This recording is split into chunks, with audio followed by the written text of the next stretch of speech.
مولانا شہزاد احمد کے بیانات کے لیے مولانا صاحب کے آفیشیل چینل مولانا شہزاد آفیشیل کو سبسکرائب کریں۔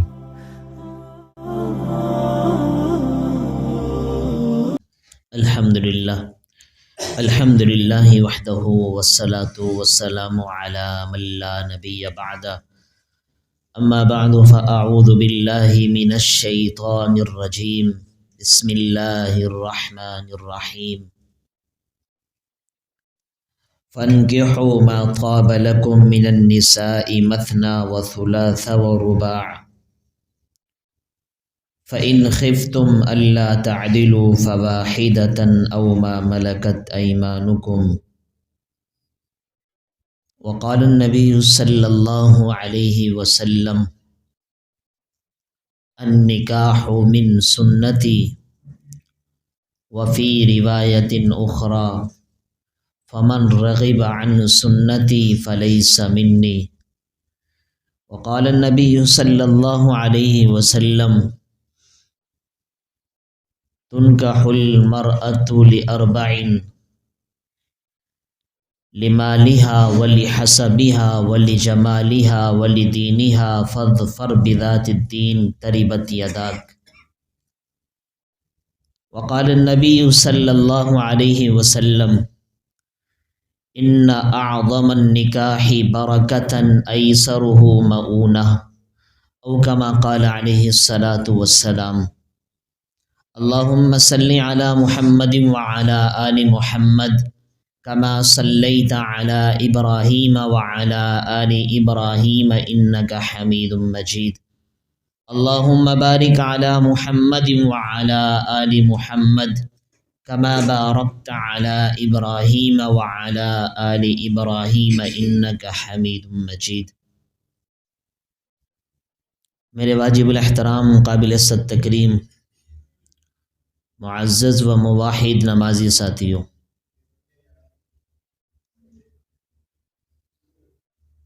ایک چھوٹا سا مسئلہ آپ کے سامنے بیان کرنے لگا ہوں۔ مسئلہ یہ ہے کہ جب امام ممبر پر بیٹھ کر بیان کرنے لگے، اس کے بعد جب درود شریف کا مرحلہ آئے تو سب کو چاہیے کہ درود ان کے ساتھ ساتھ پڑھنا چاہیے۔ اس سے آپ کو اندازہ نہیں ہے اتنی رحمتوں کا نزول ہوتا ہے جس کا میں اور آپ اندازہ نہیں لگا سکتے۔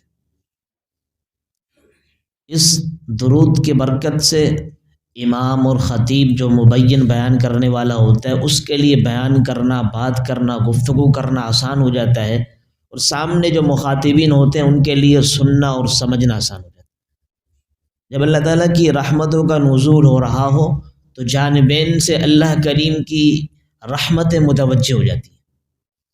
جب رحمتیں متوجہ ہوتی ہیں پھر شیطان غفلت کے اندر نہیں ڈالتا، ورنہ طرح طرح کے اس جگہ پر بھی بیٹھ کر عجیب عجیب سے وسوسے آتے رہیں گے ذہن میں، اور ایسا ہی جو بیان کرنے والا مبین ہوگا اور تقریر کرنے والا مقرر ہوگا اور تبلیغ کرنے والا مبلغ ہوگا، اسی طریقے سے خطاب کرنے والا خطیب ہوگا، وہ اپنی خطابت کو، تقریر کو، تبلیغ کو اسی طریقے سے تقریر کو ختم کر دے گا، لیکن ہم اسی وسوسے میں پھنسے ہوئے ہوں۔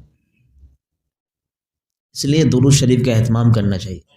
پڑھ لیں گے اللہم صلی علی سیدنا مولانا محمد وبارک وسلم ثم صلی علی۔ آج کا ہمارا موضوع، جیسا کہ آپ حضرات نے قرآن کی آیت اور اسی طریقے سے احادیث مبارکہ سماعت کی ہیں، نکاح کے اوپر ہے۔ گزشتہ جمعے کے اندر ہم نے بتایا تھا کہ اللہ کے رسول بلکہ تمام انبیاء علیہم السلام کی متفق علیہ 4 سنتیں تھیں۔ اس میں ایک حیا، مسواک، خوشبو لگانا، اور چوتھی نکاح۔ پھر ہم نے پچھلے گزشتہ جمعے کے اندر یہ آپ سے وعدہ کیا تھا کہ انشاءاللہ آئندہ نشست کے اندر، کیونکہ مفصل آج بھی آدھے پہلو پر بیان ہوگا، اس میں بہت زیادہ تفصیل ہے آپ کے سامنے رکھنا، تو 1-1.5 گھنٹے بھی اگر اس کو بیان کیا جائے جب بھی سمجھو کہ یہ گفتگو مکمل نہیں ہو سکتی، لیکن ہمارے پاس تو ٹوٹل ہی 15، 16، 18، 20 منٹ ہوتے ہیں۔ تو چند مختصراً آپ کے ساتھ ایسی بات کروں گا سامنے تاکہ کچھ مجھے بھی فائدہ ہو اور آپ کو بھی فائدہ ہو، سمجھ میں آئے کہ نکاح کا اصل مقصد ہے کیا۔ سب سے پہلی بات تو سمجھنا چاہیے کہ بہت سے لوگ اس نکاح کو سمجھتے ہیں کہ یار ایسے شہوت پرستی کا نام ہے، ایسے ہی جنسی تقاضے کو پورے کرنے کا نام ہے، ایسے ہی بیکار بچوں کو پیدا کرنے کا نام ہے۔ اس کو عجیب عجیب سا نام دیا جاتا ہے، وہ لوگ دیتے ہیں اس کو نام کہ جن کے ہاں دین کا نام و نشان نہیں، ان کے اندر شعور نہیں، وہ اس طرح کی باتیں کرتے ہیں۔ جو مشرقی قسم کے لوگ مغربی تہذیب کے تمدن کے وہ قائل ہوتے ہیں، وہ اس طرح کی باتیں کرتے ہیں۔ اور پھر اگر کسی نے ایک شادی کر لی، دوسری شادی کر رہا ہے تو اس کے اوپر قدغن لگاتے ہیں، نکتہ چینی کرتے ہیں کہ یار یہ دوسری شادی کر رہے، اس کو بس اپنی شہوت پورا کرنے کا شوق پڑا ہوا ہے۔ آج کسی نے دوسری شادی کر لی، تیسری شادی کی اگر خواہش رکھتا ہے تو پھر اس کے اوپر عجیب طرح طرح کے اشکالات کرتے ہیں۔ حالانکہ خدا کی قسم قرآن کا مطالعہ کرو، آپ قرآن ابتدائی دور سے کر رہے ہیں۔ فَانْكِحُوا مَا طَابَ لَكُم مِّنَ النِّسَاءِ مَثْنَىٰ وَثُلَاثَ وَرُبَاعَ، کہ نکاح کرو دو دو تین تین چار چار۔ ایک کا تو یہاں پہ کیا عجیب، اگر آپ کے سامنے بتاؤں آپ عجیب حیران ہوں گے۔ اللہ نے فرمایا فَإِنْ خِفْتُمْ، اگر ڈر لگتا ہے نا پھر ایک کرو۔ اس میں ہم دو پہلو لے سکتے ہیں ڈر کا۔ اللہ کریم نے تو یہاں پہلو جو ذکر کیا اس میں مطلب یہ ہے اگر عدل نہیں کر سکتے، انصاف نہیں کر سکتے، اگر تم دو بیویاں رکھنا چاہتے ہو، ان دونوں کے درمیان میں عدل انصاف نہیں کر سکتے، آپ نہیں برت سکتے، تو پھر ایک پر اکتفا کرو، مطلب یہ۔ لیکن آج کے معاشرے میں اس کو دیکھا جائے کہ اگر تمہیں ڈر لگتا ہے تو پھر ایک پہ اکتفا کرو۔ تو اس سے کیا پتہ چلا کہ اللہ کریم نے ابتدا ہی دو دو تین تین چار چار سے کیے کہ شادی کرو دو دو تین تین چار چار۔ تو ہمیں اس سے یہ پتہ چلتا ہے کہ شہوت پرستی کا نام نہیں ہے نکاح کرنا، یہ جنسی تقاضے کو پورا کرنے کا نام نہیں ہے نکاح کرنا، یہ بچوں کی پیداوار کا نام نہیں ہے کہ نکاح کرنا۔ یہ غلط چیز ہے۔ جب اللہ کریم کی اس سنت پر عمل کریں گے، اللہ کے حبیب کی سنت پر عمل کریں گے اور اللہ کے حکم کے اس کے مطابق ہم عمل کریں گے تو ظاہر سی بات ہے وہ ہماری خواہش بھی اللہ کریم جائز طریقے سے پورا فرمائیں گے۔ اللہ کریم اس کی برکت سے اولاد بھی عطا فرمائیں گے۔ دیکھو نیت کا مسئلہ ہے، نیت جیسے خراب ہو اسی طرح کا سارے اعمال اس کے دار و مدار ہوتے ہیں نیت کے پیچھے۔ تو اللہ رب العالمین نے فَانْكِحُوا مَا طَابَ لَكُم مِّنَ النِّسَاءِ مَثْنَىٰ وَثُلَاثَ وَرُبَاعَ کہہ کر ان تمام تر جتنی بھی مغربی اشکالات، اعتراضات، سوالات، اعتراضات ہیں ان تمام کا جواب دے دیے کہ نکاح تو تمام انبیاء علیہم السلام کی متفقن علیہ سنت ہے۔ جیسے قرآن عظیم اللہ تعالیٰ نے دوسری جگہ کیا فرمایا، وَلَقَدْ أَرْسَلْنَا مِن قَبْلِكَ، اے میرے محبوب آپ سے پہلے جتنے پیغمبر بھی بھیجے نا، وَجَعَلْنَا لَهُمْ أَزْوَاجًا وَذُرِّيَّةً، ان کی ہم نے بیویاں بھی دی، اولاد بھی ان کو دی، اور آپ کو بھی ہم نے اسی طرح اولاد بھی دی ہے اور آپ کے لیے بھی ازواج ہیں۔ تو انبیاء علیہم السلام جس عمل کو کریں آیا وہ خواہش پرستی پر کوئی مکمل ہوگا؟ نعوذ باللہ جنسی تقاضے کا نام ہوگا وہ؟ نہیں میرے عزیزو، وہ بعینہ ہی دین ہوگا، وہ بعینہ ہی عبادت خاص ہوگا۔ جو بندہ اپنے اس عمل کو، ایک تو ہے خود نہیں کرتا شادی، ایک جو دوسرا بیچارہ دوسری تیسری چوتھی شادی کر رہا ہو، اللہ نے اگر اس کو مال دیا ہے، اللہ نے حسن دیا ہے، جمال دیا ہے، اللہ نے ساری چیزوں سے نوازا ہے تو کرنی چاہیے شادی، روکنا نہیں چاہیے۔ ورنہ اللہ معاف فرمائے، علماء فرماتے ہیں کہ جو بندہ اس سنت سے کسی کو روکتا ہے نا، اس کے ایمان کے سلب ہونے کا خطرہ ہے۔ یا خود نہیں کرتا، ہمت نہیں ہے، طاقت نہیں ہے، کسی بھی اعتبار سے، مال کے اعتبار سے، جسمانی اعتبار سے نہیں کر، کوئی مسئلہ نہیں، لیکن کوئی دوسرا بندہ اس سنت پر عمل کر رہا ہے، اس کو کیوں روک رہے؟ تو اس لیے ہمیں اس سے اجتناب کرنا چاہیے، ہمیں اس سے بچنا چاہیے، گریز کرنا چاہیے۔ پہلی بات تو یہ کہ یہ خواہش پرستی کا نام نہیں ہے، نکاح ایک سنت ہے متفقن علیہ، اور اللہ رب العالمین کا یہ حکم ہے۔ جو بندہ اللہ کے حکم کو پورا کرتا ہے اور حضور علیہ الصلوۃ والسلام اور تمام انبیاء علیہ الصلوۃ والسلام کی سنت پر عمل کرتا ہے تو 100% وہ فرمائے کہ متبع سنت ہے، وہ اللہ رب العالمین کا بھی محبوب ہے، تمام انبیاء کا بھی محبوب ہے. تو اس لیے اس نکاح کو سنت سمجھتے ہوئے ہر ایک کو کرنا چاہیے. دوسری بات یہ ہے کہ وقت پر اس نکاح کو نہ کرنے کے جو نقصانات ہیں علماء نے عجیب لکھے ہیں، بہت عجیب، کہ اگر ہمارے گھر کے اندر ہماری بیٹیاں، ہماری بہن، ہماری بچیاں نکاح کی عمر کو پہنچ چکی ہیں لیکن ان کا نکاح ہم نے وقت پر نہ کیا. مثال دے رہا ہوں، آج کی اس عمر کے اندر 12 سال 13 سال، یہاں تک علماء نے لکھا ہے کہ 9 سال کی بچی جو ہے بالغہ ہو جاتی ہے، شادی کی عمر کو پہنچ جاتی ہے، اس کے بعد پھر اس کی عمر بڑھتی جا رہی ہے.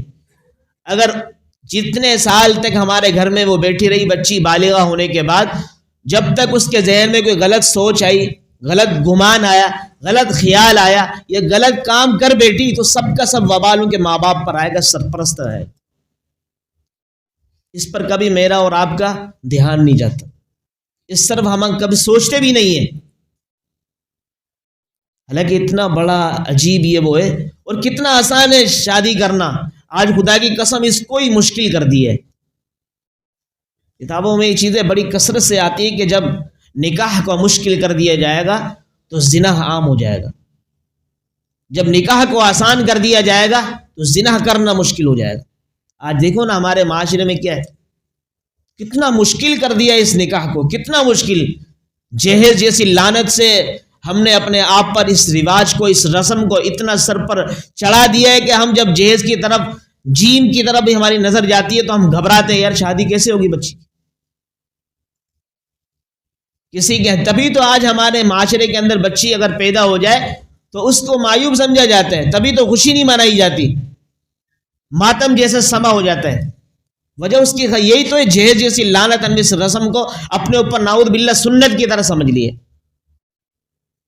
حالانکہ سب سے آسان طریقہ ہے جو سنت کے طریقے سے شادی ہوگی، اللہ کی قسم وہی سب سے زیادہ بابرکت ہوگی. کسی مولوی، کسی منطقی، کسی فلسفی کا فلسفہ نہیں ہے، یہ اللہ کے رسول کا فرمان ہے. ان اعظم النکاح برکۃ ایسرہ مؤونہ، کہ سب سے عظمت والا نکاح، سب سے بابرکت نکاح کون سا ہوتا ہے؟ کہ جس کے اندر خرچہ کم سے کم ہو. آج ہمارے ہاں دیکھیں نا، کیا عجیب طرح کیا واویلا کیا جاتا ہے، شادی کو پتہ نہیں کیا سمجھا جاتا ہے. ہم نے کہا یار اتنے کم خرچے میں کر لو. ایک دوست نے کہیں شادی کی اپنی کسی بہن کی، کسی ہمشیرہ کی. ہم نے کہا کتنا خرچہ ہے؟ کہنے لگے 12 سے 15 لاکھ روپے کا خرچہ. میں نے کہا بھائی اس نے اتنا کیوں خرچہ کیا؟ کہ نے کہا کہ یار مولوی صاحب اتنے مقروض بھی ہو گئے. میں نے ضرورت کیا تھی قرضہ لینے کی؟ 12-13 لاکھ روپے کا ہم نے لوگوں کے کھائے ہوئے ہیں نا. کوئی جواب ہے یار؟ یہ ہم نے لوگوں کے کھائے ہیں تو لہٰذا ہماری پہلی شادی، ہم نے بھی اتنا خرچہ کرنا ہے تاکہ لوگ بھی ہمارے آ کر کھا کر جائیں. یہ اندازہ لگاؤ اس کا کیا مطلب ہے یار. جس بندے کی یہ نکاح سنت ہے، اس بندھن کو باندھ رہے ہیں آپ، اس وقت آپ کی یہ نیت ہوگی، پھر اندازہ لگاؤ بعد میں معاملہ کیسا اچھا رہے گا. وہ حدیث شریف میں کیوں آتا ہے انما الاعمال بالنیات؟ اعمال کا دار و مدار نیتوں پر ہی ہوتا ہے. نیت ہماری جس طرح کی ہوگی، دکھلاوے کی صورت میں ظاہر سی بات ہے. پھر اچھا اس شادی کو کھلانے کے بعد پوچھتے ہیں کیسا رہا ہمارا پروگرام، کیسی تھی ہماری تقریب، کیسا تھا ہمارا کھانا. اس لیے ان کو پتا ہے کہ جب تک 10-15-20 افراد یہ تعریف نہیں کریں گے تو جب تک ہمیں مزہ نہیں آئے گا بھئی ہماری دعوت اچھی تھی. یہ آج کل ہمارے معاشرے میں ہو رہا ہے. حالانکہ شادی بالکل سادی ہو، جیسے مولانا عباد اللہ صاحب ہمارے تبلیغی جماعت کے بڑے عالم ہیں، بڑے پیارے بولنے ہیں، شادی کا دوسرا نام ہے سادی، سادگی کے ساتھ کرنا. بالکل سادگی کے ساتھ جس کی شادی ہوگی انشاءاللہ بابرکت اور عظمت والی وہی ہوگی. اب آپ دیکھیں نا، سادگی کے ساتھ ایک دو واقعات آپ کے سامنے رکھنے لگا ہوں. جو سادگی کے ساتھ نکاح ہوتے ہیں ان میں کتنی برکت ہوتی ہے.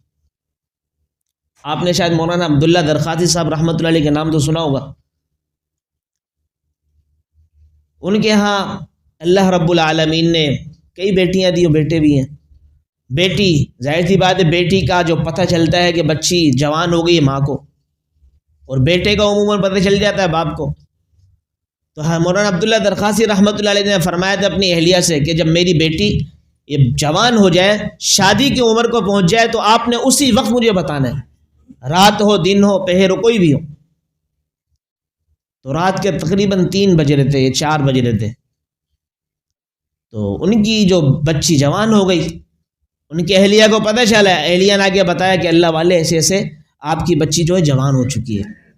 مولانا عبداللہ درخاسی رحمۃ اللہ علیہ فوراً مسجد کے امام بھی تھے، ایک برابر میں مدرسہ بھی تھا ان کا اپنا، وہیں مسجد کے احاطے کے اندر ہی چھوٹا سے 2-4 کمرے تھے، وہاں سے فوراً اٹھ کر مسجد کے اندر گئے، مدرسے میں گئے کہ ایک طالب علم بیچارہ مطالعہ کر رہا تھا، قرآن و حدیث کا مطالعہ کر رہا تھا، پڑھ رہا تھا۔ مولانا عبداللہ درخاسی رحمۃ اللہ نے پوچھا بیٹا آپ کی شادی ہوئی ہے؟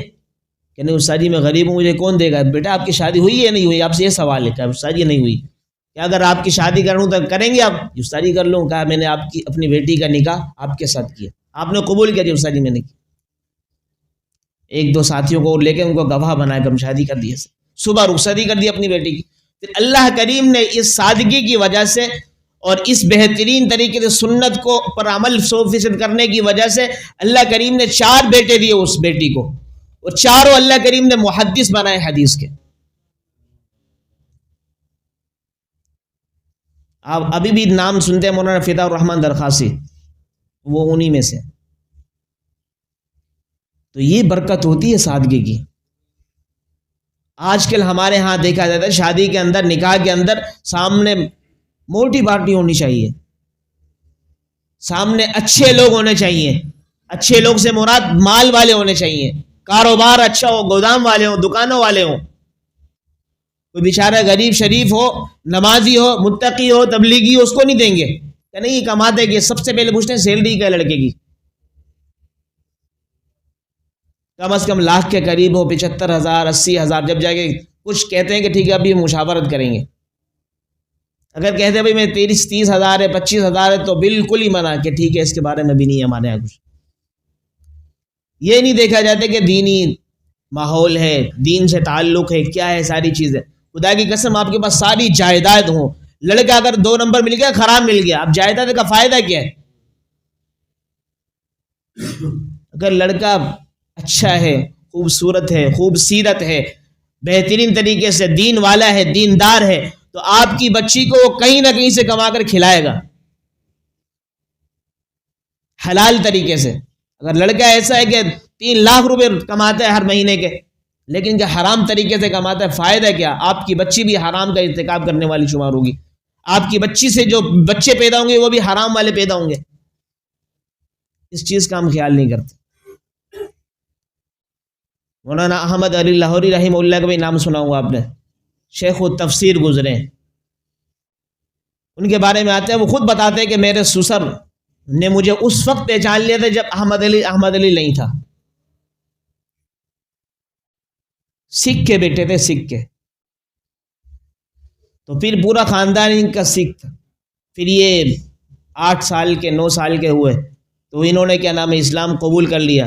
پھر پڑھتے پڑھتے دارالعلوم دیوبند انڈیا چلے گئے، وہاں جا کے دورہ حدیث کے اندر تھے۔ ان کے سسر یہاں پنجاب کے اندر کوئی نیک لڑکا دیکھتے دیکھتے وہاں پہنچ گئے دارالعلوم کے اندر انڈیا میں۔ ہر مدرسے کے اندر دیکھا ان کو کوئی سمجھ میں نہیں آیا، وہاں دیکھا ان کے استاد شیخ محمود الحسن دیوبندی رحمہ اللہ کے پاس گئے، کہا کہ یہ طالب علم کون ہے؟ کہا یہ احمد علی ہے۔ کہا کہ ان کی شادی ہوئی ہے؟ کہ شادی تو نہیں ہوئی، کہ شادی کرنا چاہتے ہیں؟ کہا ایسے سے ان کا پورا خاندان سکھ ہے، غریب یتیم بچہ ہے بیچارہ، سمجھو کہ اس حوالے سے کوئی پیچھے سے سپورٹ کرنے والا نہیں ہے۔ کہا نہیں آپ ان سے پوچھیں، کوئی مسئلہ نہیں ہے، یہ شادی کرنا چاہتے ہیں، اگر شادی نہیں تو میں اپنی بچی دینے کو تیار ہوں۔ ان سے پوچھا کہ آپ شادی کرنا چاہتے ہیں؟ کیا استاد جی آپ کو پتہ ہے میرا تو سارا معاملہ ہے، میں نے سب بتا چکا ہوں ان کو، آپ کرنا چاہتے تو بتائیں۔ میں کہا استاد جی میں کر لوں گا شادی۔ انہوں نے اسی طریقے سے کہا کہ کل عصر کے بعد میری بچی کا نکاح ہے ان سے۔ عصر کا ٹائم رکھ دیا، اب وہ بیچارے ظہر کی نماز پڑھ گئے، انہوں نے ایک ہی جوڑا تھا جو پہنا ہوا تھا، انہوں نے کہا چلے اسی کرتے ہیں۔ طلبہ کہنے لگے کہ یار تمہاری شادی ہے، تم کسی سے عاریتاً ادھار میں لے لو کسی سے جوڑا۔ کہا کہ نہیں، میں ادھار لینا پسند نہیں کرتا، قرض لینا پسند نہیں کرتا، یہ کوئی فرض واجب تو نہیں، سنت ہے۔ دوسری بات انہوں نے یہ عرض کی کہ جب وہ دوسرے دن جب ظہر کا آیا، ظہر کی نماز پڑھ کے اپنے کپڑے انہوں نے چل انہیں کو دھو لیتا ہوں، دھونے کے بعد پھر ان کو سکھا دیا اور ایک لنگی تہمت جو رومال تھا وہ باندھا ہوا تھا تاکہ جب تک کپڑے سوکھے جب تک میں لنگی کے اندر ہی گزارا کر لوں. پھر دیکھا کہ اللہ کا کرنا ایسا وہ بارش برسنے لگ گئی، وہ بیچارے کے جو کپڑے تھے ایسے گیلے رہ گئے، پانی تو خشک ہو گیا ان کے اندر سے لیکن ظاہر سی بات ہے وہ سوکھے نہیں اچھی طرح. پھر اسی طریقے سے عصر کا وقت ہو گیا اور وہی کپڑے پہن کر اس مجلس سے نکاح کے اندر چلے گئے. ان کے جو سسر تھے سارا ماجرا دیکھ رہے تھے کہ یہی جوڑے انہوں نے کل پہنے ہوئے تھے، یہ بھی آج پہنے ہوئے، کوئی بات نہیں. جب بھی انہوں نے کہا کہ میرے سسر نے میری جوڑوں کی طرف نہیں دیکھا، میرے سسر نے میری سیرت کی طرف دیکھا، میری صورت کی طرف دیکھا، بس ساری چیزیں چھوڑ دی. جب انہوں نے نکاح کر دیا، نکاح کرنے کے بعد کہ بچی کی رخصتی کر دی، استاد نے دوسرے کمرے کی طرف انہوں نے منتقل کر دیا. پھر بچی کچھ دنوں کے بعد اپنے گھر پر واپس گئی. فاقے کا عالم، کہا کہ 2-3 دن گزر جاتے کھانے کو کچھ نہیں، صرف پی پی کر ہی گزارا کر رہے ہیں. ظاہر سی بات ہے والدین پوچھتے ہیں کہ بیٹی آپ نے اپنے شوہر کو کیسا پایا؟ ماں باپ پوچھنے لگے بیٹی آپ نے اپنے شوہر کو کیسے پایا؟ وہ بچی بھی کیا کہتی ہے، اللہ اکبر، کیا متقیہ بچی تھی، اللہ والی بچی تھی. کہنے لگی اماں میں تو سنا کرتی تھی کہ مرنے کے بعد جنت کے اندر جنتی ملیں گے، اللہ کریم نے تو مجھے یہی جنت عطا فرما دی. پھر اللہ رب العالمین نے ان سے بھی بڑا دین کا کام لیا، شیخ التفسیر بنایا، سکھ کے بیٹے تھے احمد علی لاہوری رحمہ اللہ. تو اس لیے میرے عزیزو یہ سادگی کے اوپر 1-2 واقعات تھے آپ کے سامنے جن کا ذکر کرنا وہ ضروری تھا. آج کل ہمارے معاشرے کے اندر خدا کی قسم اس نکاح کو بہت مشکل کر دیا ہے، اس لیے نوجوان ہماری نسل اتنی بگڑ چکی ہے انتہا درجے کی. اس کے بعد ہمارے پاس موبائل کا استعمال ہے. ایک تو بالغ لڑکا بھی ہو، بالغ لڑکی ہو، پھر اس کے بعد موبائل بھی سامنے ہو، اللہ کی قسم بچ نہیں سکتا وہ. کلا و حاشا، بہت مشکل اگر نکاح نہ ہوا ہو. اس لیے ہر ایک بندہ سادگی کے ساتھ نکاح کرنا سیکھے، کوئی مشکل نہیں ہے. جیسے نکاح کا وقت ہو، بچی بالغہ ہو جب ان کا برابر کا دیکھ لو، بھئی ایسی ہماری بچی ہم کچھ نہیں دے سکتے، ہم آپ کو اپنی بچی دے رہے ہیں. جب بچی دے دی تو سب کچھ دے دیا. جن کے گھروں سے سادگی کے ساتھ بچی رخصت ہوتی ہے نا، ان کے آنسو نکلا کرتے ہیں، رویا کرتے ہیں کہ آج ہم پہلے بچی ہمارے گھر کی زینت تھی، اب کہیں اور جا کے زینت بن رہی. لیکن جن کے ہاں بچی چلی جائے وہ تو بچی کو پر نہیں روتے، وہ پیسوں پر روتے ہیں کہ یار ہمارے تو پیسے کے مقروض ہو گئے. اللہ تعالی ہم سب کو عمل کی توفیق عطا فرمائے. وما علینا الا البلاغ.